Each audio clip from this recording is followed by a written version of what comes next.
दोस्तों लास्ट कुछ दिनों के अंदर जहाँ पर हमें बिटकॉइन में रिकवरी देखने मिल रही है, अब इस रिकवरी के दौरान एक क्वेश्चन जो कि हर एक इन्वेस्टर के बीच में आ रहा है कि कहीं मार्केट हमें ट्रैप तो नहीं कर रहा है, या मार्केट की ये जो रिकवरी आ रही है कि आने वाले वक्त के अंदर एक नया क्रैश तो नहीं लेकर आएगी क्रिप्टो के अंदर। तो इस प्रकार के यहाँ पर जो कंसर्न है उनको लेकर इस वीडियो में बात करने वाले हैं, जहाँ पर हम मल्टीपल चार्ट्स को लेकर डिस्कस करेंगे जो कि हमें करंट सिचुएशन को लेकर क्लैरिटी देते हैं। दोस्तों यहाँ पर हम लास्ट कुछ महीनों से क्या कर रहे हैं, हम यहाँ पर बिटकॉइन एंड जिन ऑल्ट कॉइन को परचेज कर रहे हैं वो आपसे ट्विटर के ऊपर शेयर कर रहे हैं। जैसा कि देखा जा सकता है कि यहाँ पर ट्विटर के ऊपर हम बात कर रहे हैं कि आप एग्जैक्ट बॉटम या मार्केट के अंदर उस लेवल का वेट ना करें जहां पर मार्केट के अंदर हर एक व्यक्ति वेट कर रहा है कि बिटकॉइन 40,000 हो जाएगा, 45,000 हो जाएगा।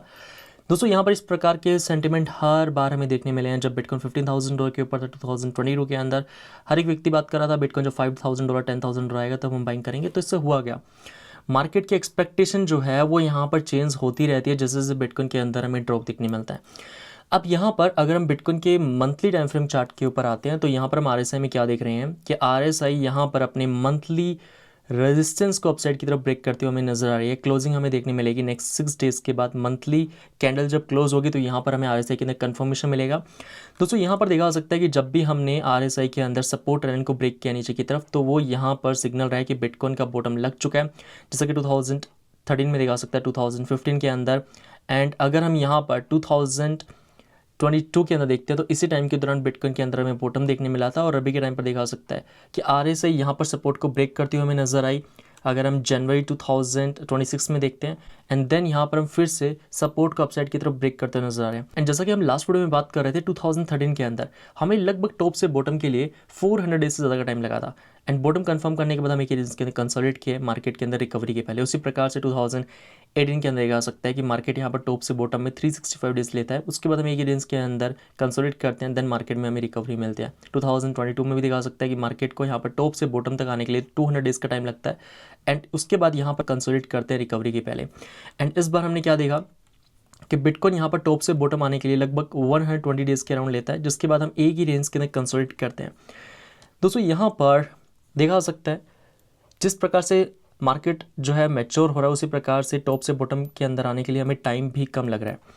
अब जैसा कि यहाँ पर अगर हम सभी स्टेबल कॉइन की डोमिनेंस को देखते हैं, अपने पास डाई, यूएसडीटी, यूएसडीसी, बीयूएसडी का जो मार्केट कैप है, अगर हम यहाँ पर सभी स्टेबल कॉइन के डोमिनेंस को निकालते हैं तो यहाँ पर देखा सकता है कि अभी के टाइम पर सभी स्टेबल कॉइन की डोमिनेंस है 10.4% के अराउंड। एंड यहाँ पर हमने क्या देखा फरवरी 2026 के अंदर, जहाँ पर डोमिनेंस अपनी प्रीवियस रेजिस्टेंस को ब्रेक करती है, और ये रेजिस्टेंस रह चुका है 2023 के अंदर। एंड जो पहले रेजिस्टेंस था इसे यहाँ पर हम अपसाइड की तरफ ब्रेक करने की कोशिश करते हैं, लेकिन वहाँ से हमें रिजेक्शन मिलता है। एंड दोस्तों इस बात का ध्यान रखें कि इस साइकिल के अंदर जब भी हमें टॉप देखने मिला, चाहे हम मार्च 2024 की बात करें, दिसंबर 2024, अगस्त 2025 की, तो जब भी हमें यहाँ पर टॉप देखने मिला तो हम यहाँ पर एक ही रेंज के अंदर सपोर्ट रेजिस्टेंस के बीच में कंसोलिडेट किए थे, और इस रेंज को हमने अपसाइड की तरफ ब्रेक कर दिया था अगर हम दिसंबर 2025 के बाद देखते हैं। और तब से लेकर अभी तक हम देख रहे हैं कि मार्केट के अंदर स्टेबल कॉइन की डोमिनेंस बढ़ रही है, जिस वजह से मार्केट के अंदर हमें यहाँ पर एक ही रेंज के अंदर बिटकॉइन कंसोलिडेट करता हुआ नजर आया, और ओल्ड कॉइन्स के अंदर हमें न्यू लोज देखने मिले। एंड अभी के टाइम पर इंपॉर्टेंट ये है कि हम स्ट्रॉन्ग रेजिस्टेंस एरिया से रिजेक्ट कर रहे हैं, और प्राइस के लिए जो स्ट्रॉन्ग सपोर्ट एरिया है वो यहाँ पर है, जो पहले प्राइस के लिए रेजिस्टेंस क्रिएट कर चुका है। ये अपने लिए निकल कर आता है 8.55% के ऊपर, जो कि करंट लेवल से है लगभग 17 to 18% का डाउनसाइड मूव। यहाँ पर दोस्तों हमारे लिए देखना इंपॉर्टेंट रहेगा कि अगर हम यहाँ पर सपोर्ट को टेस्ट करने के लिए आते हैं तो यहाँ पर क्या हमें बाउंस देखने मिलता है, या फिर हम फिर से प्रीवियस रेंज के अंदर कंसोलिडेशन जो रेंज हमें देखने मिली थी उसी रेंज के अंदर आ जाते हैं। तो यहाँ पर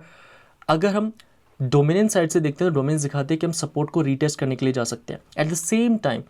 अगर हम यहाँ पर फंडिंग रेट की बात करते हैं तो बिटकॉइन के अंदर फंडिंग रेट दोस्तों फरवरी के फर्स्ट वीक से लेकर अभी तक हमें नेगेटिव के अंदर देखने मिल रहा है। देखा सकता है कि यहाँ पर फंडिंग रेट जो है वो नेगेटिव में जा रहे हैं। नेगेटिव फंडिंग रेट हमें दिखाती है कि मार्केट के अंदर हर एक व्यक्ति एक्सपेक्ट कर रहा है कि बिटकॉइन के अंदर हमें एक नया लो देखने मिलेगा। एंड हाल ही के अंदर जब बिटकॉइन में हमें टॉप देखने मिला तो इस टाइम के दौरान मार्केट के अंदर फंडिंग रेट जो है हमें एक्सट्रीम नेगेटिव के अंदर जाती हुई नजर आई, बिकॉज मार्केट के अंदर ज़्यादातर लोगों को लगता है कि जो रिकवरी आ रही है ये रिकवरी मार्केट के अंदर इन्वेस्टर्स को ट्रैप करने के लिए है, लेकिन एट द सेम टाइम हमें ये भी देखना है कि मार्केट के अंदर जो रिकवरी आ रही है इस टाइम के दौरान फंडिंग रेट इंक्रीज नहीं हो रही है। जैसा कि यहाँ पर देखा सकता है जनवरी 2026 के अंदर जब प्राइस के अंदर हमें डिक्लाइन मिल रहा था, उस टाइम के दौरान फंडिंग रेट जो है पॉजिटिव में जा रही थी। प्राइस गिरने के दौरान हर एक व्यक्ति एक्सपेक्ट कर रहा था कि यहाँ पर बिटकॉइन बॉटम लगा चुका है, अब हमें यहाँ पर बिटकॉइन में रिकवरी मिलेगी। लेकिन अभी के टाइम पर हम क्या देख रहे हैं कि प्राइस अप्रिशिएट कर रहा है, लेकिन अभी तक मार्केट के अंदर कॉन्फिडेंस नहीं है रिटेलर्स के बीच में, ट्रेडर्स के बीच में, और कंटिन्यूसली यहाँ पर मार्केट को शॉर्ट किया जा रहा है। और आप जानते हैं जब शॉर्टर्स बढ़ने शुरू होते हैं और जब मार्केट यहाँ पर हमें अप ट्रेंड स्ट्रक्चर दिखाना शुरू करता है, तो इसी प्रकार के दोस्तों स्ट्रक्चर के अंदर हम देखते हैं कि मार्केट यूजुअली बॉटम कंफर्म कर चुका होता है। अगर हम 2022 में जाते हैं तो यहाँ पर भी आप देखेंगे कि जब हम महीनों तक एक ही रेंज के अंदर कंसोलिडेट करते हैं, जब बिटकॉइन बॉटम लगा चुका होता है, तो हमें यहाँ पर नेगेटिव फंडिंग रेट देखने मिलती है। और अभी के टाइम पर हम क्या देख रहे हैं कि 2022 के अंदर जितना यहाँ पर हमें नेगेटिव फंडिंग रेट देखने मिला था, उससे ज़्यादा टाइम यहाँ पर हमें होने लगा है कि जहाँ पर हम नेगेटिव फंडिंग रेट के अंदर चल रहे हैं। अगर हम यहाँ पर बिटकॉइन के अंदर वीकली टाइम फ्रेम पर आते हैं तो यहाँ पर हम क्या देख रहे हैं कि बिटकॉइन के लिए जो स्ट्रॉन्ग सपोर्ट ट्रेंड लाइन थी, जिस सपोर्ट ट्रेंड लाइन से यहाँ पर हम लास्ट कुछ महीनों से रिजल्ट कर रहे थे, इस सपोर्ट ट्रेंड लाइन का हम ब्रेकआउट कर चुके हैं।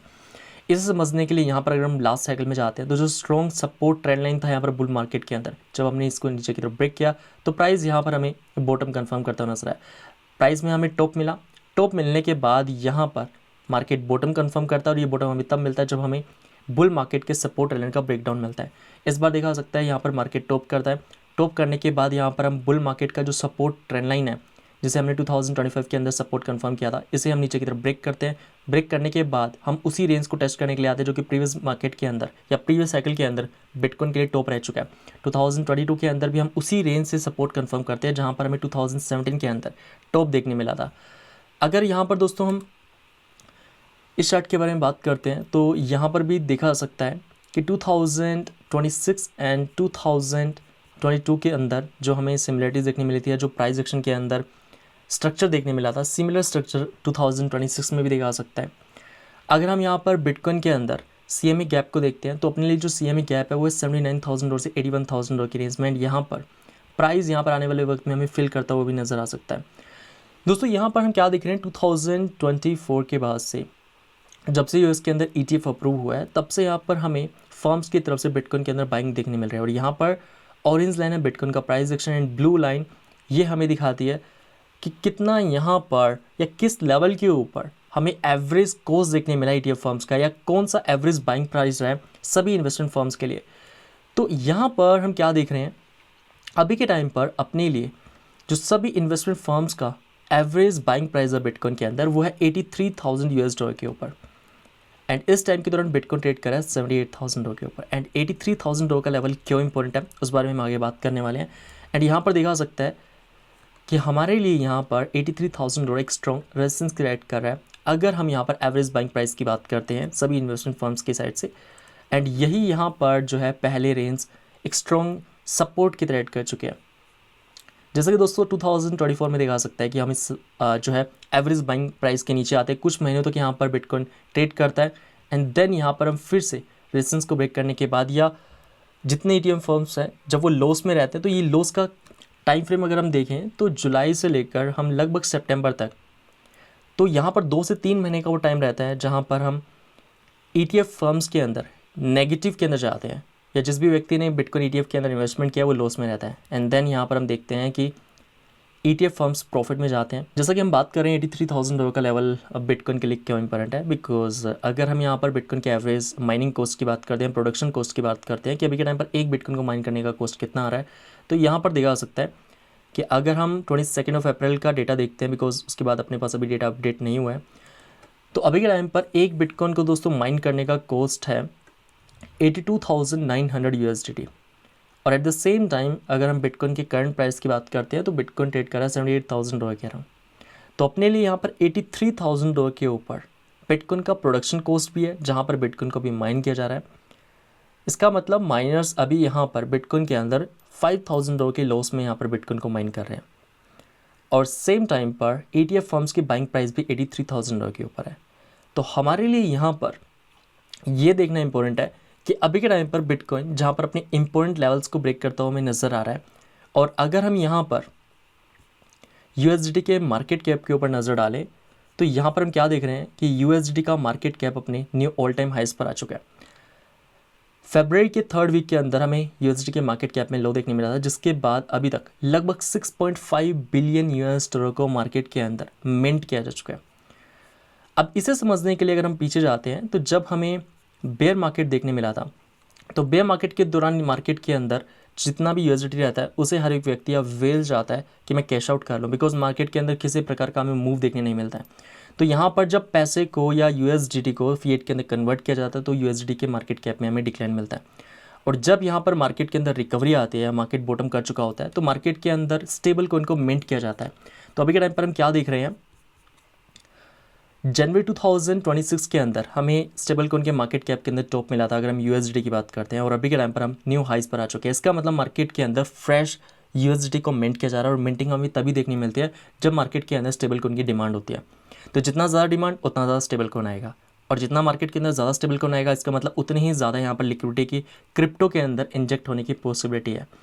तो अभी के टाइम पर दोस्तों इन सभी चार्ट्स के ऊपर अपनी नज़र रखें। बाकी ये सभी चार्ट्स के अपडेट हम अक्सर टेलीग्राम चैनल के ऊपर शेयर करते रहते हैं। बाकी आपका क्या ओपिनियन है कमेंट करके जरूर बताएं। एंड अगर आपको इस वीडियो से ज़रा से भी इन्फॉर्मेशन मिली लाइक करना दबाना मत भूलें। बाकी मैं मिलता हूं फिर आपसे नेक्स्ट वीडियो में, तब तक लीजिए हिंद, वंदे मातरम।